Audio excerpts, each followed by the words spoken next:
Are you ready for a reboot? Welcome to the Sheila Mack Show, reality at its finest. History reminds us those hit hardest often become the change makers. This year, we've all hit crazy economic, social, and emotional rock bottoms. We all get knocked down. Something hits globally, locally, personally. It affects our health, finances, our relationships. We have to recreate a business or career. Each show, Sheila and her special guest will be sharing their reboot stories, guiding you with real solutions to upgrade and up-level emotionally, mentally, physically, spiritually, and financially. Here on NBC's KCAA Radio. If you're ready to pull yourself up by the bootstraps and bra straps, enjoy a listen. Here's Sheila. Welcome to the Sheila Mack Show, reality at its finest. Here we have real people sharing real stories and actionable steps to help you reinvent, rebuild, and reboot your business and personal life on your terms. I'm your host, Sheila Mack, and today we have special guest, Christine Ines. She was a corporate queen earning the big bucks and working her way up the ladder. From outside, it appeared she had it all. However, she was crumbling silently. It wasn't until Christine hit a rock bottom that she was really able to discover what was missing in her life. Christine realized that she had no idea who she was without her corporate title, who the real Christine was. She needed to find out what lit her up, what was setting her soul on fire, and what her passion and purpose was in life. After spending time rebuilding her life, Christine bravely and courageously shared her personal story, which resonated with people all around the world. This was the first inkling that the power of story can inspire others. Christine first launched first episode of the Corporate Escapists TV show on the 19th of August, 2019, and then has grown the business globally with a podcast and bi-monthly magazine, which has just turned 2. Christine is full of passion and spirit to help others find and follow their passions so they can live their best life. All right. Welcome to the show, Christine. Thank you so much for having me. And this show actually came about with my new best-selling book, Bootstraps and Bra Straps, the formula to go from rock bottom back into action in any situation. And we have had some serious situations since 2020 that we couldn't even imagine. So I'd love for you to start out with sharing about a time in your business or personal life where you experienced a tough situation and how you got back on track. Yeah, absolutely. Well, my whole business started from me sharing my personal story. So in 2015, I was climbing that beautiful corporate ladder and doing what I guess, what society thinks that we're meant to have. And, you go to school, you get a job, you have a family, all those good things. But then I got diagnosed with 2 life-changing illnesses. And that was sort of the start of everything to I guess be assessed in my whole life. And I realized I was in a toxic marriage, and I then also had to file for bankruptcy. So I was literally lost everything. And it was the best thing that ever happened to me because it allowed me to really assess what I wanted in my life and ask the questions, because I don't think so many of us ask the questions, well, what do you want? Because it's more like, well, you're expected to do this, or this is what society thinks that we need to do. So I was asking myself the questions, well, what do you want to do? Where do you want to work? Who do you want to work with? And part of my healing journey, I started sharing my personal story because people were saying, well, you've changed so much, I don't even recognize you anymore. And I thought that, well, okay, well, what I say, put my big girl panties on and, started sharing my story around the world, and it resonated with everybody. And part of that was my personal healing. But again, it was those questions, what do I want? And really actually giving myself permission to dream again. And I think that's the biggest thing, is actually saying to myself, you have permission now to dream. You have permission to do whatever you want to do, because I think we forget that it's our life.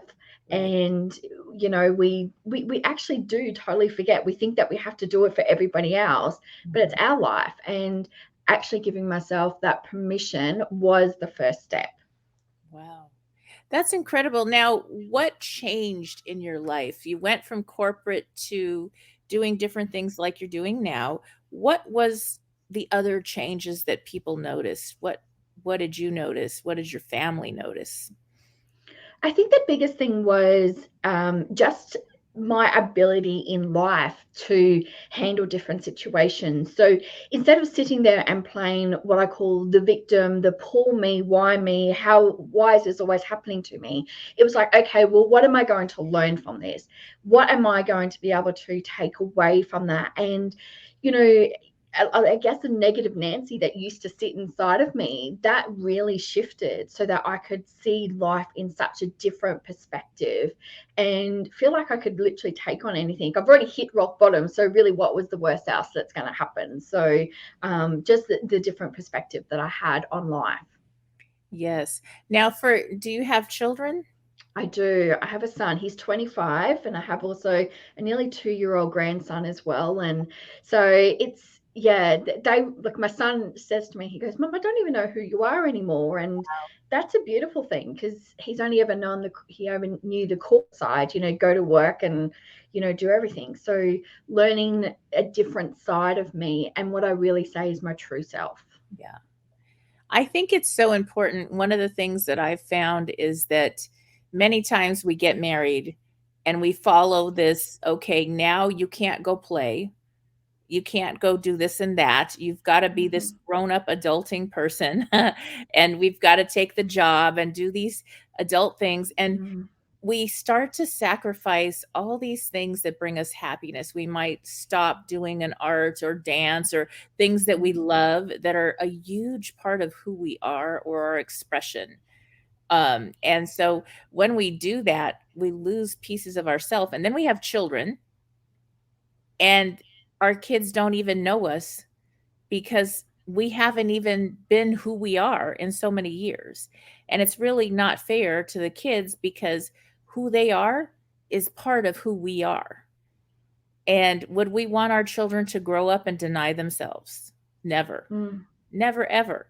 And so you have set your son free by modeling. You could read a book, you could talk about it, you could read 20 books, go to school, pay thousands of dollars, seminars.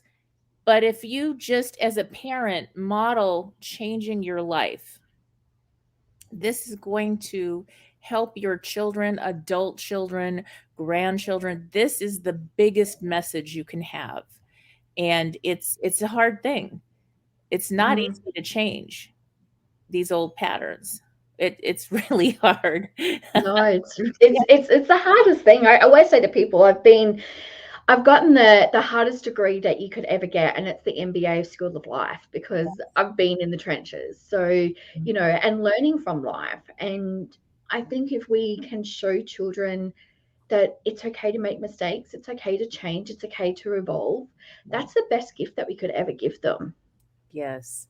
Yes. Now, for moms listening in, if you have a little one, what advice would you give for moms that maybe are trying so hard to provide, and there is that pull where you want to be with your kids but you want to provide for your children? And what would you advise for how to balance all that? I guess that I heard something a little while ago, and it said that really we need to give our children 10 minutes of dedicated time.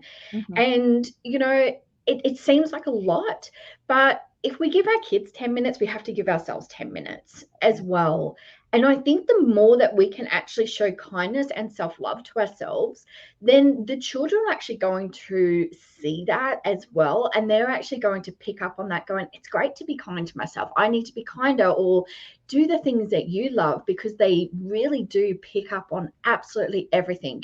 We forget how much they watch us and they really soak in everything that we do. So I think, we are all time poor in this crazy society that we're in at the moment. But if we give, whether it's 10 minutes, half an hour, an hour, I used to take my son on date nights. Like, we would just say, well, what do you want to do?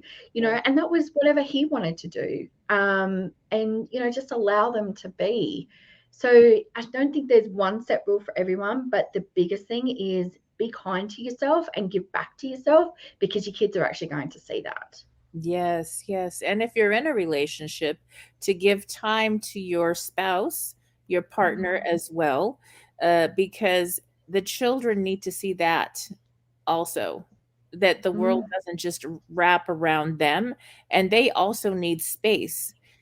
Time with grandparents. Now you have a little grandbaby. What I'm sure you treasure, like I do. I have 6 children now grown, and grandbabies and all these other things too. And so I treasure that time so much. Like nothing mm, gets in the way of that stuff. And so it's really a gift to the grandparents that you go and have those date times and those times with your loved one, and it gives the grandparents a little bit of time to have. mm, And so it really is a gift, and it's hard when you don't have that. There are people that don't have a family, or grandparents that are close or what have you, whatever the circumstance may be. And so that's maybe single parents that don't have a lot of family, and this happens a lot. And maybe grandparents are older and passed away or something, and so find other parents that can coordinate with you that you really are comfortable with. I mm, when I had my littles, when my babies were little, I had gift stores, and running gift stores, I hired all the women from the top brand Nordstrom's, all these designer stores, and they came to work for me. I couldn't pay as much, but I gave them a whole big, it was like almost 1,000 square foot nursery, and I hired 3 uh, Sunday school teachers. They were all like retired ladies that had been in the church communities in the neighborhood. They raised their own kid. Everybody knew them. They were totally qualified and safe. And they were right there together with these babies. And the moms loved it. And I had my babies there because that was the only way I could run my business, and so like I was already paying them. So it yeah. worked. But, that's so there's ways. I'm telling you, those ladies, they were like adopted grandparents for my children as Mm, they grew up, and they did not need to work. They had their own homes that were more expensive than my home. They were lonely, and they mm, wanted to play with the babies and hug the babies and be part of our family, and it was a beautiful blessing for all of us, and for those other moms that didn't have the luxury of a grandparent close by. So that many, many gifts. Now, I'd love to hear about some of the things you're doing with the programs you've created now that you're helping other people kind of set themselves free from corporate life. What does that look like? I guess our biggest thing is sharing those stories to really help inspire. I'm a big believer that we underestimate the power of stories. And one of my own theories, and there's no science or anything behind it, is that when we share a story, a little bit of our DNA is actually implanted in the other person listening. And at the right time, it's going to be activated. So when you need it, or somebody you're talking to gets to hear that story, and they're just sort of like going, oh my goodness. Because I think we've all had those moments where you're talking to somebody going, oh, I remember this story, I remember this. And this is the power of stories. So now I'm in a very fortunate position where I get to help beautiful businesses share their story to help inspire other people, but also to attract their ideal clients. And then we also have the people reading the stories that are going, well, if they can do it, I can do it. Or, gives them that little bit of hope and inspiration of what to do. And the key focus is follow your passion, do what you love, because life is short. And I think obviously with COVID, we've all had to sit and reassess and actually look at our life, our lifestyles, what we actually want to do, what actually brings us joy and happiness. And now I, do that with our web TV show on YouTube, our podcast, and also our bi-monthly magazine as well. Hmm. Yes, and tell me a little bit about the show. Yeah, the show is every week we interview amazing people from all around the world that are following their passion so that they can, really share their story. It's very much like this, just a simple conversation and, just so that they can have that platform to be able to let their passion shine through and really share their story so that, I guess a lot of business owners forget why they even started their business. And then maybe 1 or 2 years down and something happens, but if we can come back to that why and then start sharing that, that is so powerful, because I think a lot of people now want to actually work with people, especially with coaches. They want to work with somebody who's been through it and able to get out of the other end, and now they're really thriving, so they can really relate to that person as well. Yes, that sounds great. And then there's the show, and then there's a magazine. Tell me about the magazine. So the magazine comes out every 2 months. So we're just about to launch our second birthday issue, which is next Monday, and it's available online. We do a very small print run as well. So, this is our biggest issue ever that we have. So it's just over 80 pages, and we have people from all around the world that are sharing their stories and, giving that insight and inspiration of, maybe when a situation has been tough, or why they actually started their business, to really, as I said, help inspire other people. And we all learn in different ways. So that's why I'm really fortunate to have the different streams of media, so that, if you like to read, you can read the magazine. If you like to listen, you can listen to the podcast. Or if you like to, watch, you can go onto YouTube as well. So, we all, as adults, all learn different ways. So there's all different avenues so that you can sort of digest the information as well. Now, when you were in, how long were you in the corporate world again? 22 years. Okay, so when you were doing corporate life, what did that look like compared to life now? What's the big differences? How I start my day, that has been the biggest thing. I remember I'd literally just be in a rush. I'd get up, okay, quickly get dressed, get my son ready, and I would drive. And there'd be some mornings where I can't even remember driving and getting to work. I was literally on repeat. Whereas now the mornings are so intentional. Like I wake up and, I normally don't start work until about 9 or 10 o'clock, so that I have my time to actually set myself up so that I can give back to me. Because if I'm not in that right space, then how can I best serve my clients as well? So now it's very intentional, and, I make the most out of my mornings. I'll take my puppy for a walk, or, I've actually got my grandson coming over soon. So, like it's just so different. Like no day is ever the same now. And it's like I literally now are living in the moment and taking that time to absorb it, where I was on auto repeat every single day working in corporate.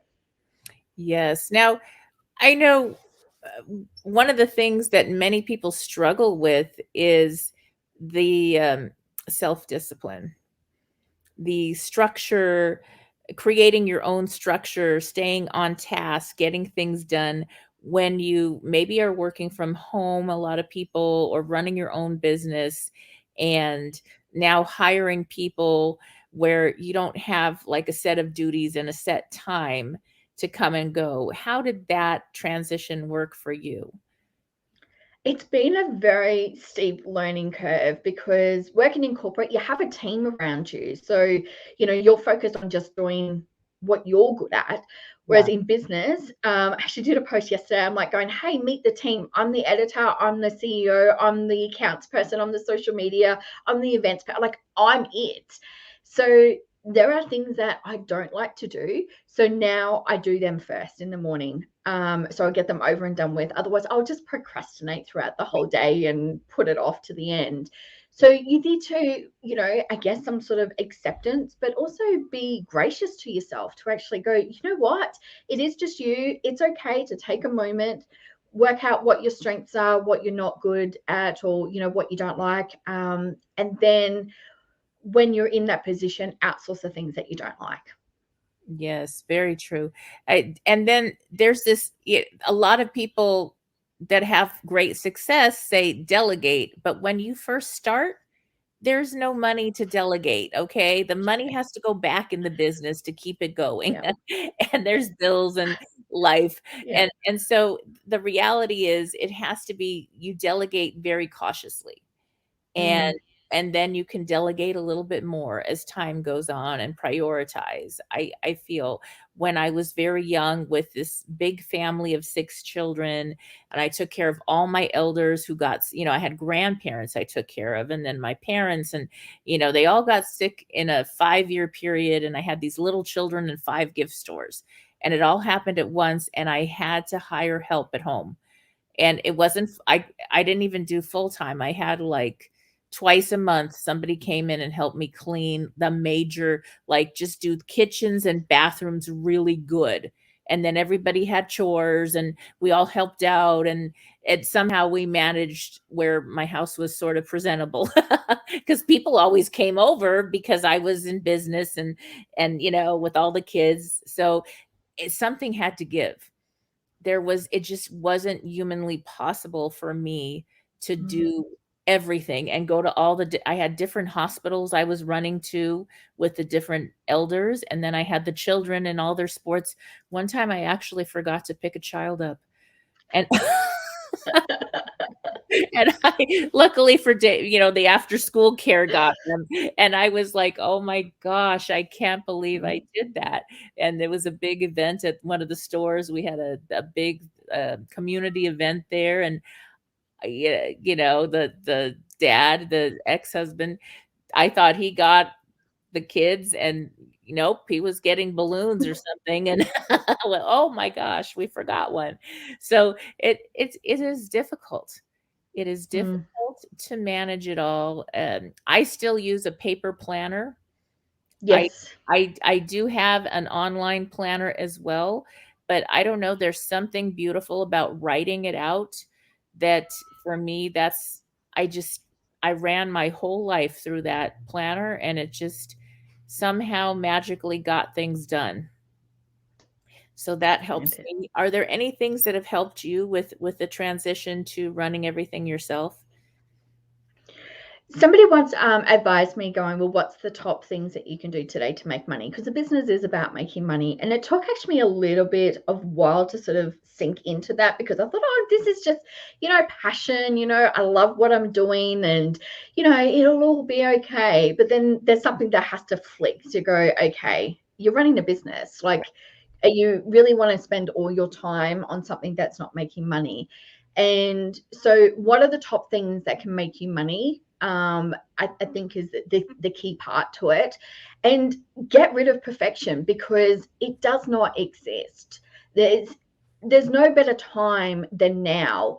And look, I've put magazines out, I've done books where there's spelling mistakes and typos, but we're real people. Like, we Yeah, make mistakes, and just to give yourself that grace to allow that to happen, because if you allow for perfection to make sure everything is absolutely perfect, it'll never get done. right. That's So true. just do it. And that's all part of your learning process. It's all part of your journey. And just letting people know, when people come in and work with me, I say to them, look, I'm a one person team.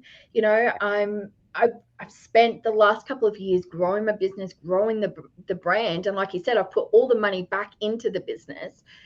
And I just let people know that, hey, it's just me. It may take me a couple of days to get to the Right. emails, or it may take me, a moment to respond to you on social media.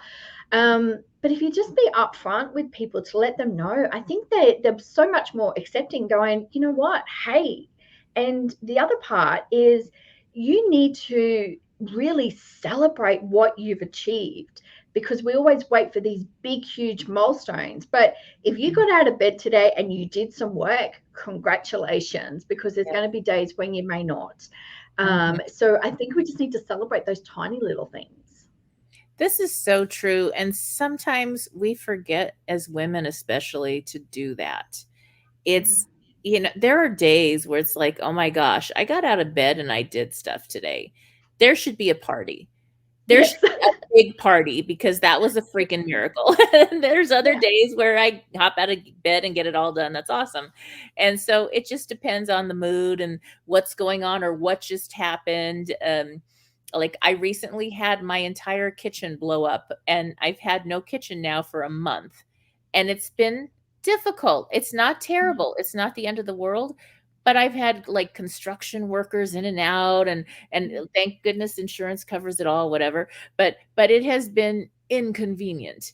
And and so there's days where it's like it'd be so nice to sleep in because they show up at 6 a.m. and I go to sleep late and work nights and I have to like be dressed and presentable, and then I can't be in the kitchen because they're there, so it's not convenient. And it's like, oh my gosh, I get to sleep in one day, fine, until 8 or something crazy. So it's Oh. been interesting, and these things will happen in life. And your story and my story, my book is very similar with these ups and downs that we have in life and how to get back on track. And one of the points in my book is one of the points that you make is that when you hit a rock bottom, when you hit a tough situation, it really is the best time to reorganize Mhm. and build life on your terms.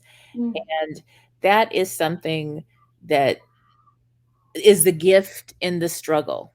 So for me, just in the kitchen example, I am getting a beautiful new, I did not plan in the middle of a pandemic where we have crazy inflation to have a new kitchen put in, but it's covered and it happened and it's happening. And I'm so grateful for it. Mhm. Past the inconvenience, it's going to be Yeah. awesome. And, and so that's the example of reorganizing, and now I get to design it with the colors I like and have a little fun with it, and when it's done it's going to be beautiful. So that's sort of like life, Mm. reorganizing your life on your terms, and it has a lot to do with self-love. Now, one of the things you also mentioned was you had a difficult relationship that you were able to leave. Yes. And Yeah. now and then you brought up a lot of self-love. And that is such an important thing when you're leaving a hurtful relationship or one that's not aligned.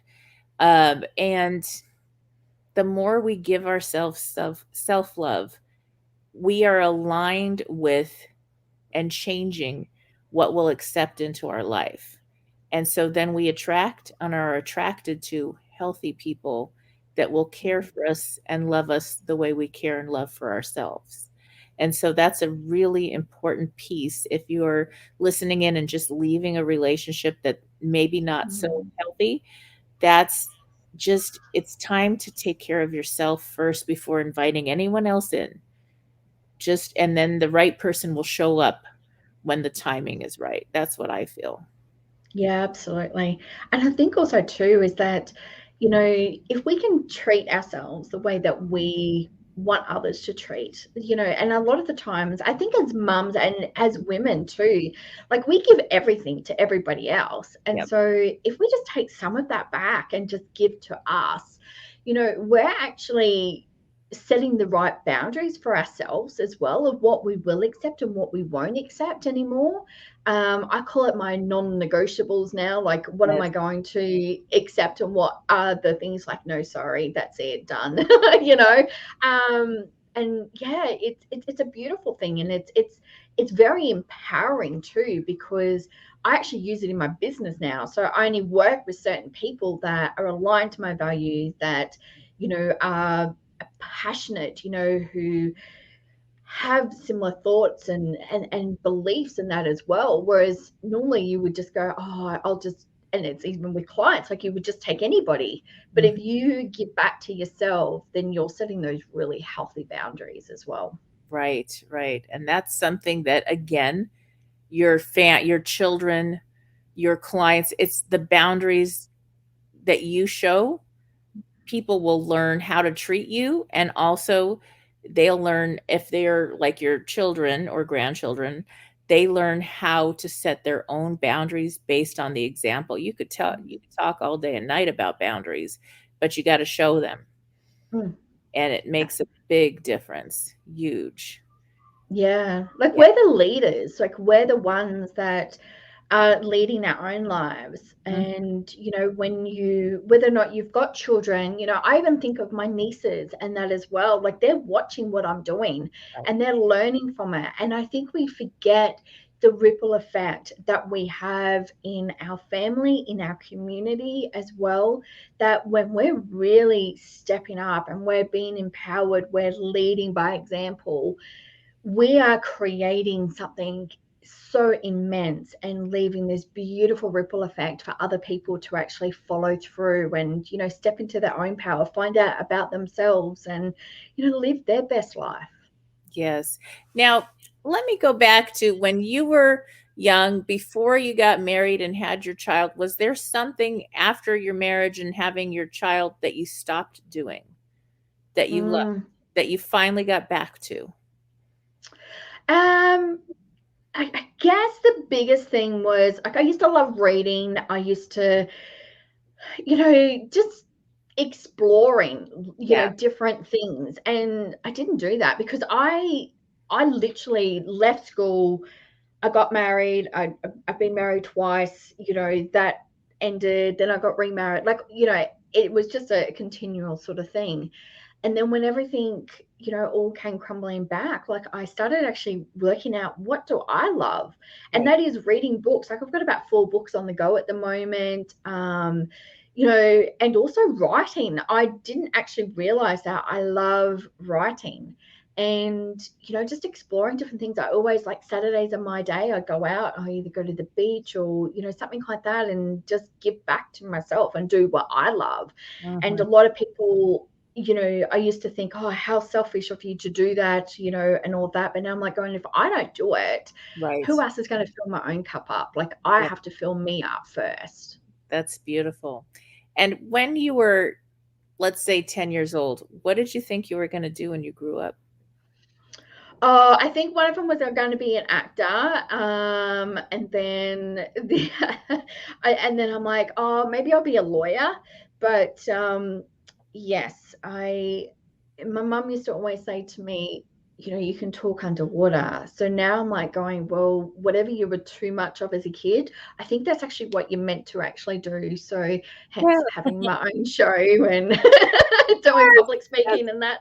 so cool. That is so cool. Yes. That is awesome.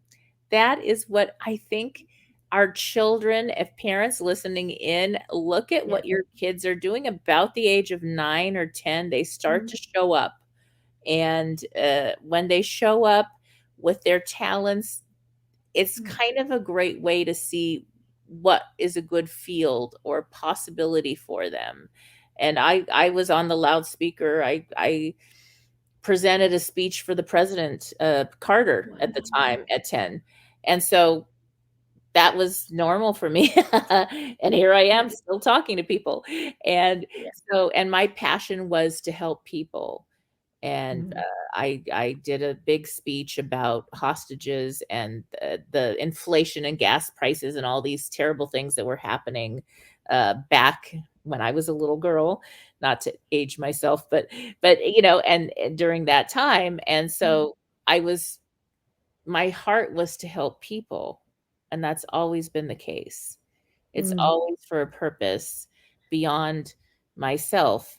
And in everything I've done, that's my gift store wasn't about making money, it was helping kids. I had over 200 foster kids that emancipated and worked at the store. And all those moms that needed a job. And so it was more than just selling stuff. And so whatever you do, put yourself into it, even mm, though, like, how do you equate a store to helping people? But it happened. So you can, no matter, even if it is a corporate job and you're happy with it, how can you, if you do want to stick with that, how can you either have something you do on the side where you contribute, or be in contribution where you're planted if you do choose to stay, because I think that's the part, no matter which way you go, that when you're fueling your soul and you're living on purpose and helping others, that you're really blessed.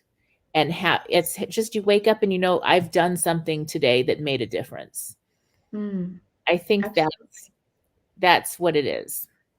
Yeah, what's your legacy? I think that's the biggest thing too. Like I feel like this is my legacy. This Right. is what I'm leaving, not only for my family, but for so many other people. Yeah. And it is scary sharing your story. It's scary being raw and vulnerable, and you don't have to do it in the public space like I'm doing. But we all have a legacy that we leave, and it's like your little silent footprint that you're going to be putting there on the earth. Mhm. And anything that you can do, whether or not it's, doing a random act of kindness, like Right. it's amazing. Again, like that ripple effect that it's going to have with people. So I think there's always something that every single person can do to leave part of their legacy behind. Exactly. Now, I did peek at your website. Can you share where people can go to get started with your website, your magazine, your show? Yeah, so it's www.thecorporateescapist.com, and you can go into the content library and have a look at all of our past episodes and all of the amazing blog pieces that we've got from other people around the world. And then in there, there's all the different episodes as well. Or you can go into the shop and have a look at our magazine. It's got all of the magazines, including right back to the first issue as well. Outstanding. All right, Christine. Well, thank you so much for being a guest on the show.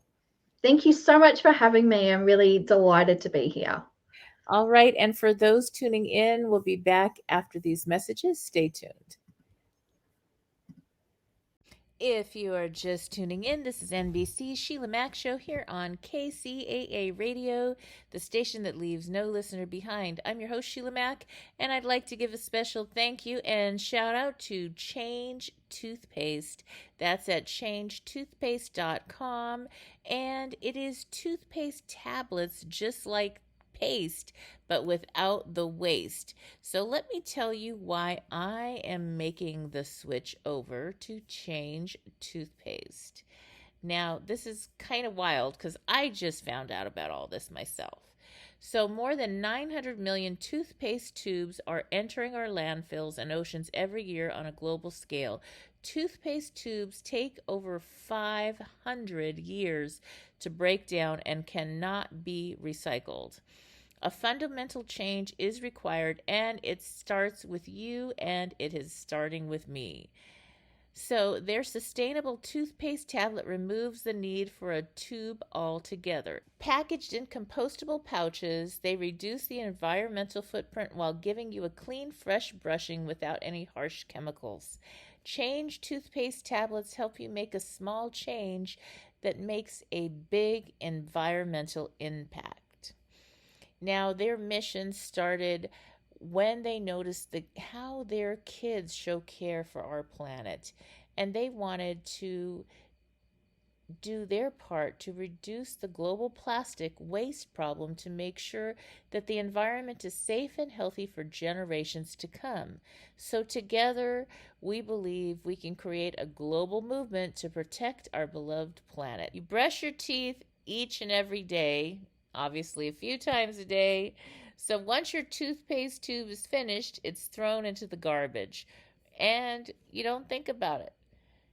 With Change toothpaste, the tablets are just like paste without the waste, helping your teeth feel naturally fresh, clean, and prepared for anything that your day has in store.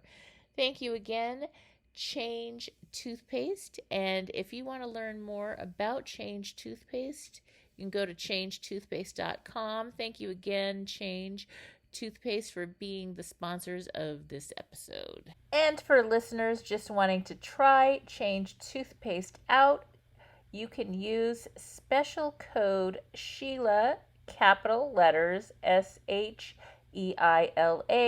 20 to get a discount on your first order. Enjoy. And we are taking a quick break. If you are just tuning in, this is NBC Sheila Mack Show here on KCAA Radio, the station that leaves no listener behind. I'm your host, Sheila Mack, and I'm inviting you to check out my new best-selling book, Bootstraps and Bra Straps, the formula to go from rock bottom back into action in any situation. And talking about situations, I think career shifts are so important right now, and one of the best things you can do is get some good training to diversify in today's market. If you are just tuning in, this is the Sheila Mack Show, reality at its finest. Here we have real people sharing real stories and action steps to help you rebuild, reinvent, and reboot your business and personal life on your terms. I'm your host, Sheila Mack, and we are here today on NBC's KCAA Radio, the station that leaves no listener behind.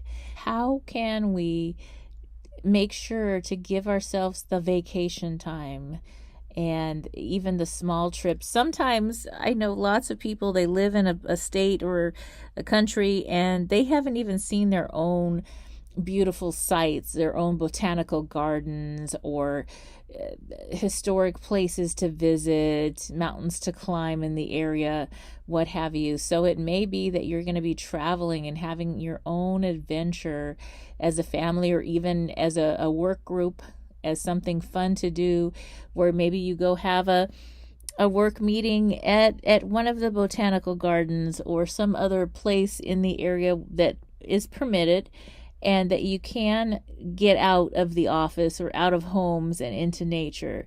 So that is another idea. Right now, I wanted to share a little bit from my chapter in my book, Bootstraps and Bra Straps, the formula to go from rock bottom back into action in any situation. And I wanted to share a little bit from the chapter I have on self-care and spirituality. All right, everyone, take a listen. Chapter 10, Self-Care and Spirituality. Lisa's husband passed away. As a couple, they had recently agreed that they were going to sell their house and move to a retirement community, and now she had to do that alone. Between the loss of her husband and the home her son had grown up in, Lisa was hit with a double whammy of grief. As anyone who has lost someone knows, grief causes stress levels to rise exponentially. On top of that, selling a house and moving, even when it's a planned, happier move, is also stressful and can be unsettling. You lose things, objects get broken, and you have to readjust to a new place. Lisa wasn't just moving away from the house where she'd raised her son. She was also leaving the neighborhood she'd lived in for 45 years, where her friends lived, and where she volunteered in the community. She felt she was losing everything in her life at once. Lisa and I started talking because she needed some support through all these decisions and upheaval. She was even overwhelmed with things she was usually quite good at, her paperwork and taxes, because of all the changes she was going through at once. As we talked, she told me how she took care of her husband, her son, and her community. But she had never taken time for herself, and now she was faced with too much time. I gave her the challenge of doing one thing for herself every day, as if she was doing it for her husband or close friend. If someone showed up on her doorstep in pain, stressed out, or going through something, Lisa would drop everything to help that person. Now, though, that person would be her. She was going to give herself as much attention, honor, and love as she gave to so many other people. And I asked her to send me pictures of her doing these things, so she would be held accountable. At first she was like, "Are you crazy?" I promised her it would help, even though she thought it would be dumb. For me, I told her, do it for me if you're not going to do it for yourself. The first day, Lisa sent me a picture of herself getting her nails done with the text, "I haven't had my nails done in months, not since before Dave got sick. It felt so good, and you were right. I kind of needed that break." "Great," I replied. "What are you doing tomorrow?" From survival mode to self-care. When we hit rock bottom situations in life, it tends to send us into survival mode.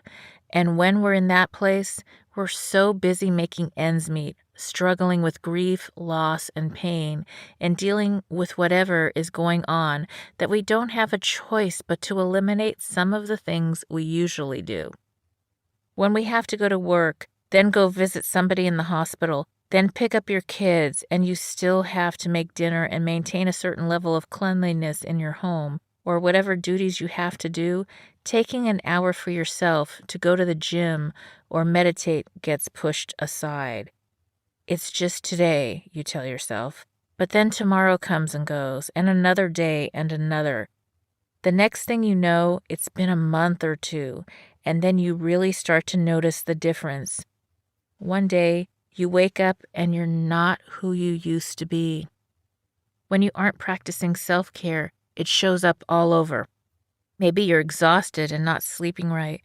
Maybe you're off your healthy diet. Perhaps you've pushed your meditation practice and it's showing up at work or with relationships. You start snapping at people you would never snap at.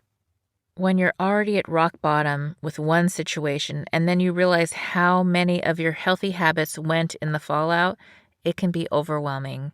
You've hit another rock bottom and you may be looking around and thinking, how do I get from here back to where I was? You start over. One step at a time. Starting over sounds scary, but there is good news. Your muscles have memory. Your body remembers healthy eating, and you can catch up on your sleep, but it's not going to happen in one day. It took you more than one day to reach this rock bottom place. One day of not cleaning up doesn't bring a mess into your life. One day of extra spending doesn't necessarily lead to a negative cash flow situation, so it's going to take a few days or even weeks to get back to where you were. The fastest way to start climbing up from rock bottom is to take small steps and focus on little wins. Do one small chore that's fallen by the wayside, and then one reward to yourself, and do one small act of self-care too. As you do one, the other becomes easier, and you climb back up from your rock bottom. Once you've taken the first step and have that first little win, you can take another. Maybe tomorrow you'll clean one part of your house or deal with one bill that got thrown into a pile. Set a goal or a timer, and once you reach that number or that time, stop and take some time to reward yourself for the progress you've made. Just for tonight, take 5 minutes to meditate. It doesn't have to be the whole hour that you used to do, as long as you're doing something. Maybe you're starting over with your budget, so you can't go get a massage or facial or have a spa day right now. Just for today, try doing your nails at home, or just for this afternoon, take a 10-minute walk. Anything that leaves you thinking, oh, that feels better, after you do it. You can even schedule appointments for time to spoil yourself a little, even if you just mark enough time in your calendar for simple things like lighting a candle and meditating, taking a walk or a nap, or watching a movie, something that's just for you. You'll still have to take the right actions and take care of the things you're required to care for in your life. But you can also honor an appointment with yourself as much as you show up for the other people or situations or emergencies that threw you into survival mode in the first place. Your body and your mind need that break. They need a respite in order to continue getting you from that rock bottom place back into your life. Without it, It's like not putting fuel in your car and expecting to go on a road trip. You know that sooner or later you're just going to run out of gas. With your brain and body fueled up and ready to go, however, you will be able to come up with new strategies for resolving whatever issues come up. You define your self-care. You have to take care of yourself before you help all the other people that you care for. Let me say that again. You have to take care of yourself first. Self-care looks different for everybody. It may include meditating, praying or another spiritual practice, doing yoga, walking, running, lifting weights, playing sports, playing a musical instrument, seeing a movie, dancing, journaling, reading, being in nature, gardening, horseback riding, getting your hair or nails done, getting a facial or massage, painting a picture or creating art, sleeping in or taking a nap as a gift to your body, just sitting and being happy doing nothing. What do all these things have in common? They are activities that you do for you. And if you're not used to practicing self-care, how do you get started? Self-care is individual. It's whatever fills your soul, not anybody else's. So first, think about what fuels you. You may have to go back in your memory a couple decades to find something you used to love that has fallen away in your life. When I was a kid, I was on the swim team. That was my meditation. When things were going wrong at home, I would go swim laps for hours. I still like to swim whenever I can. It doesn't feel like working out. Swimming energizes me. I just lose myself in the quiet, peaceful rhythm. It's the best medicine in the world for me. A friend I used to go to the spa with loves being in the wilderness. For her, it is heaven. Her favorite vacation of all time was a hiking trip where she carried everything in a backpack, went to the bathroom in bushes, and swam naked in the lake. She was one with nature, and that was a spiritual experience for her. That wouldn't do it for me. I liked the spa because it was elegant. We got massages every day and had a chef preparing our meals. They took care of us. Putting on a backpack, walking across the country, and sleeping in the cold woods would be torture for me. Self-care is different for everyone. Your partner's definition and your child's definition and your definition of passion and relaxation are probably all going to differ. You have to honor those differences and evaluate what that is for you. How are you going to take a break? What is your release? How do you meditate and relax and refuel? What are those things you've done throughout your life that have caused you to lose all sense of time? When you're in that flow state, so connected with whatever you're doing that nothing else matters, it gives you that break and that sense of peace. It doesn't have to take a lot of time or money. I don't want to completely oversimplify things, but self-care doesn't need to be complicated. It doesn't need to cost a lot of money. It doesn't even need to take a lot of time. You can renew yourself and fuel your soul even on a budget. When you're at rock bottom, you probably don't have the time or money to take a big trip and fly to another country, just to sit by the pool and sip coconut drinks. You can still recreate the restful aspect of that vacation in your daily life without spending thousands of dollars and taking 2 weeks off work. Now, I'm not saying never to take vacations. You may want to travel the world or visit loved ones or go to your favorite places. I'm simply saying that you don't have to do these things in order to refuel. We'll talk more about lifestyle design in the next chapter. But when you design a life that makes you happy and that lifts you up, you don't have to take a vacation from it. Who wants a life you need to escape because it doesn't fuel your soul? So where can you build little breaks and mini vacations into everyday life? You can find a pool in your neighborhood and enjoy sitting by it. Go for a swim. Take a class. Take a nap. Trade an hour of babysitting with another family and use that hour for anything you want. The person who comes back from these mini vacations is not a cranky, exhausted, unhappy person. That person is fueled and relaxed. The little things that would normally bug you will now just roll off your back. You may not even notice. Everybody around you benefits from that brief respite as much as you do. When you practice self-care and take these little breaks, it's a bonus when you get to do something more elaborate. Take care of yourself, inside and out.